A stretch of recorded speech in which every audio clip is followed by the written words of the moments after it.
এই যে আপনি বললেন যে সব প্রোগ্রামের মধ্যে থেকে আপনারকে আকর্ষণটা কেড়ে নেয়, তো এই জন্যই আমি চাই যে প্রোগ্রামে হাজার মানুষ, হাজার সেলিব্রিটির মধ্যে থেকে আমাকে দেখুক, এবং ব্র্যান্ড প্রমোটার হিসেবে আমি যে সেক্টরে এখন কাজ করছি, এখান থেকেও যে মেয়েরা একটা সুন্দর ইমেজ নিয়ে চলতে পারে, সেটা আমি চাই যে আমাদের পরবর্তী জেনারেশন যারা আছে এই পেশাটায় আসতে পারে।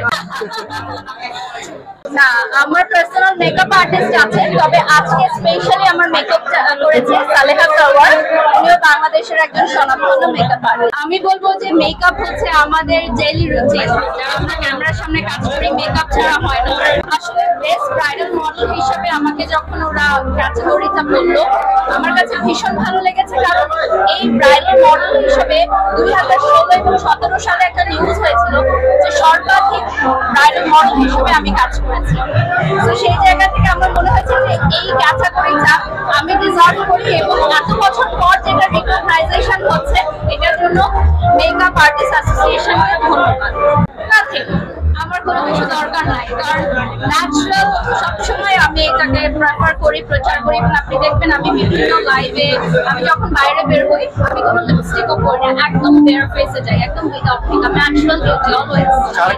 বাংলাদেশি কোনো বিউটি ব্র্যান্ড বা মেকআপ ব্র্যান্ড নিয়ে কি কাজ করা হচ্ছে না ইউজ করা হচ্ছে? Yes, definitely.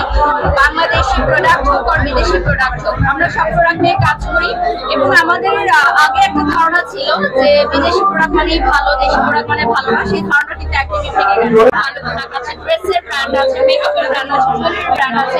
এখন মানুষ বাংলাদেশ থেকেই শপিং করে, আর বিদেশে যাওয়া লাগবে। এইসব কোন জিনিসটা আপনার মধ্যে আছে যে নতুন মদের মাঝে নাই 100 জনের মধ্যে আপনি একজন সবার করতে পারেন? আচ্ছা, লাস্ট একটা কোশ্চেন। রিসেন্টলি দেখলাম আপনি বর্ষা চৌধুরীকে হয়তো হসপিটালে দেখতে গিয়েছিলেন, সে এখন কেমন আছে? এখন তো আপনারা ফেসবুকেই দেখতে পাচ্ছেন, ওনার সব আপডেট ফেসবুকেই পাওয়া যায়। তো আমার আর নতুন করে বলার কিছু নাই। Thank you. Thank you so much. Thank you.